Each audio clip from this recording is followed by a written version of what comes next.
They said there was no room for me in the house. You'd think that sentence would come from a hotel receptionist during a snowstorm, or maybe a sitcom about a mix-up. Not your own family. Not the people who watched you take your first steps, who sang happy birthday with icing on their lips and promises in their eyes. And yet here I was, Riley, 33, exhausted from a red-eye flight, standing in the entryway of the house I used to call home, staring into a wall of backs and laughter and casseroles and clinking glasses. No one stood up to greet me. No one offered to take my bag. They barely even looked up. "We're all full up," Aunt Michelle mumbled as she swept past me, not even pausing to meet my gaze. "The kids are using all the upstairs bedrooms. You can take the basement." No apology, no explanation, just instructions. The basement. I remembered it vaguely from my teenage years, back when it was used to store broken treadmills, cardboard boxes of holiday decorations, and the occasional mouse trap. I hadn't been down there in over a decade, but now it was my assigned corner of the house. I carried my own bag down the narrow wooden stairs. The smell hit first. Damp, old carpet, mildew that had settled into the walls like rot. A single yellow bulb swung slightly overhead, casting long, tired shadows. The couch was lumpy, stained, and too short to stretch out on. A pile of scratchy throw blankets sat crumpled in a plastic storage bin, as if someone had thought about making me comfortable, then stopped halfway through. They hadn't even bothered to lay out a pillow. I sat down and stared at the concrete walls. The air was colder here, the kind of chill that creeps under your clothes and stays. Upstairs, I could hear the clatter of silverware, laughter layered over conversation, glasses clinking. Claire's high-pitched laugh. Uncle Todd retelling some story that always ends with him slapping his own knee. A group photo being taken. "Everyone in," someone shouted. No one called my name. No one came down. I lay down on that couch eventually, curled on my side like I was back in a college dorm, but even worse. At least dorm rooms had some attempt at dignity. This wasn't hospitality, it was exile, and I couldn't even pretend it was accidental. I tried to rationalize. Maybe they didn't mean it this way.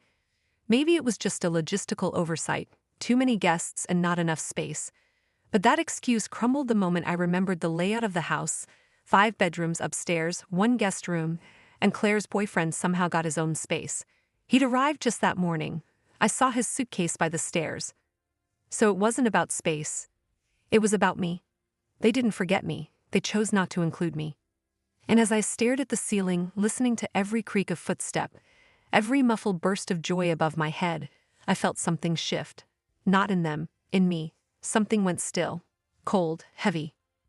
That was the moment I stopped trying to belong. I woke up with a dull ache in my back and a heavier one in my chest. The basement hadn't grown warmer overnight.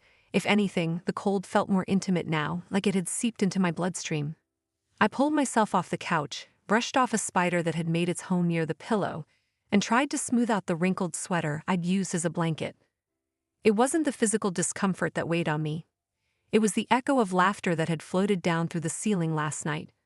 The way no one had come down to say goodnight. Not even a text, not even a knock. I climbed the stairs with effort, not because they were steep, but because every step felt like a question. Should I even go up there? But I pasted on the smile, the one I've used in boardrooms and networking events, and walked into the kitchen like nothing was wrong. Aunt Michelle stood at the stove half-heartedly stirring pancake batter. The rest of the kitchen was scattered with mismatched mugs, crumbs, and chatter. My cousin Claire, -23, platinum blonde, surgically cheerful, and always with her phone angled just so, was already taking selfies in front of the window light. She didn't look up when I greeted her. "I'll help with breakfast," I said, already moving toward the counter. Claire's voice cut through the conversation like a knife wrapped in a compliment. "You can just chill, Riley. You don't have to act like staff." And then it happened. They laughed. Not loud, not cruel in the traditional sense, but casual. As if mocking me was so second nature, it didn't even register as cruelty anymore. I stood there holding a tray of scrambled eggs I'd just made, light, fluffy, perfectly seasoned, the way Mom used to teach me, and I looked at them. Not one person said thank you. Not one person even acknowledged the food in my hands. That was when something inside me cracked, not like a branch in the wind, but like old glass finally giving way under pressure. Because I wasn't some struggling cousin crawling home for help. I wasn't jobless, pitiful, or lost. I had built a life, a good life. I ran digital campaigns for a company in New York. I paid my own rent. I traveled. I had friends who didn't treat me like an afterthought. But here, in this house, none of that mattered. Here, I was the weird one who didn't marry young, didn't bring a baby to coo over, didn't post filtered selfies with #blessed every Sunday. I was the one who drifted away, who had opinions, who stopped showing up to every single family dinner. And they punished me for it with invisibility. So I smiled. I smiled and nodded and said, "Okay," and set the eggs on the table. But inside, the decision had already been made. I slipped my phone out of my pocket under the table. A few taps, a secure booking, and a quick confirmation. A penthouse, the top floor, 5-star hotel, a skyline view. One night rate higher than Claire's handbag collection. No one even noticed me leave. No one asked where I was going. I walked out before lunch while they argued over syrup flavors. And as the front door clicked shut behind me, I realized I wasn't sad. I was finally free. The elevator doors opened with a whisper, and I stepped into a space that felt like the antithesis of everything I had just walked away from. Warm golden light bathed the suite, bouncing off polished marble floors and silk drapery. Floor-to-ceiling windows framed the skyline like a living painting. Glass towers glittering in the early evening haze, the city breathing in soft pulses below me. The silence was rich, deliberate. No shouting, no sarcastic laughter, no creaking ceiling or cold concrete underfoot. I kicked off my shoes and walked barefoot across the plush carpet, letting the fibers kiss my skin. There was a velvet couch in a deep emerald green, perfectly angled toward the view. I sank into it like it had been waiting just for me. A bottle of chilled champagne sat on a mirrored tray with 2 glasses, though I had no intention of sharing. I wrapped myself in the silk robe laid out on the bed, soft as moonlight, cool against my skin, and called for room service. Steak, medium rare, a side of truffle fries, chocolate mousse for dessert. No compromises, no one to mock my choices.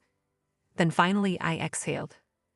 Not just air, but tension, disappointment, the aching weight of being unseen. All of it slipped from my shoulders in one long, silent breath. My phone buzzed on the coffee table. I let it ring once, twice, a third time before I picked it up. The messages blinked on the screen. "Where are you? Dinner's starting soon. Riley, are you okay?" It was funny how quickly concern arrived when absence became noticeable. When silence became louder than presence. I waited an hour before replying, not out of pettiness, out of clarity. Didn't want to take up space, enjoy the house. I hit send and placed the phone face down. Outside, the city shimmered. Inside, I felt something unfamiliar stir, peace, maybe, or the first faint notes of something I hadn't felt in a long time, self-respect. An hour passed, another buzz, then another. The tone had shifted. "We didn't realize the basement was that bad. Can we come by and hang out, just for a bit? That hotel looks, wow." And there it was. Claire had seen the story I posted, just a short clip. Me, a silhouette against the skyline, champagne glass tilted toward the sun, no caption. Just quiet elegance, just freedom. Suddenly, I was no longer the invisible cousin, no longer the weird one who didn't quite fit. I was interesting, desirable even. It was laughable, really. That all it took was a luxury backdrop to shift how they saw me. Not my character, not my work, not the years I'd spent becoming someone I was proud of. Just a view, a robe, a little sparkle. But I wasn't angry. Not anymore.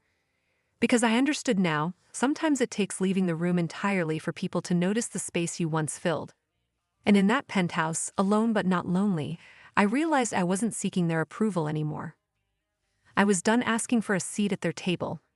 I had built my own 35 stories above theirs, and it came with room service, peace, and a locked door. I heard the knock before the notification. Soft, hesitant, the kind of knock people give when they're not sure if they're welcome, or if they ever were. I didn't jump to answer. I took my time walking to the door, phone still in hand, where the hotel app had just lit up. Guests waiting in the lobby, Michelle S., Claire R., Todd S. I almost laughed. It was barely 9 a.m. They'd shown up early, without warning, without an invitation, dragging their discomfort with them like overpacked suitcases. And now they were standing in the lobby of a 5-star hotel, asking for access to a woman they'd pushed into the basement 24 hours ago. I tapped allow, watched as the elevator number climbed, 10, 17, 25, 30. The suite was still dim, the morning sun casting gold onto marble and velvet. I left the curtains half-drawn and slipped back into my robe, black silk, knotted tight at the waist, and padded barefoot to the kitchenette. I had just finished pouring my coffee when the knock came again. I opened the door, and there they were. Claire, in full makeup but clearly flustered, Michelle clutching her purse like it might shield her from shame. Uncle Todd, awkward in an old baseball cap and windbreaker, his usual bravado noticeably dimmed. They stepped inside like tourists entering Versailles, eyes wide, lips parted, heads craning upward toward the 12-foot ceilings and polished brass chandeliers. Claire was the first to break the silence. "Wow," she said, breathless, stepping into the open living room. "This place is insane." I took a slow sip of my latte, let the steam rise between us before answering. "It's got heat, and sunlight, and a bed." I didn't need to raise my voice. The words landed harder for how softly they were delivered. Michelle cleared her throat, her eyes darting around for a place to sit before finally perching on the edge of a velvet armchair like it might reject her. "We just wanted to say sorry," she offered. "That was poorly handled." I didn't say anything. I walked to the kitchenette, poured 2 more cups of coffee without asking if they wanted any, and set them down on the table. I made sure not to offer cream or sugar. Let them take it as it was. They sat, slowly, nervously. Claire crossed and uncrossed her legs, pretending to admire the view. Uncle Todd didn't say a word. I let the silence stretch. Not out of cruelty, out of clarity. They needed to feel it, that weight. The one I had carried the night they laughed at me in the kitchen. The one I dragged back down those basement stairs like luggage filled with lead. Now it was their turn to carry it. And then came the real punch. Michelle hesitated, then looked up. "Would you mind if we stayed here for a bit? The house is really crowded." It was almost impressive, the way she said it, like this wasn't the same woman who couldn't even meet my eyes 2 nights ago. I didn't flinch, didn't blink, just lifted my cup again, took another sip, and met her gaze head-on. "I booked it for myself," I said. "No room." Silence. Then I smiled, just enough to sting. I stayed 2 more nights. Not out of spite, not to rub it in, just because I could, because for once I wasn't shrinking myself to fit into someone else's idea of where I belonged. The suite became my sanctuary. Mornings were spent wrapped in Egyptian cotton sheets, sipping coffee while the sun climbed over the skyline.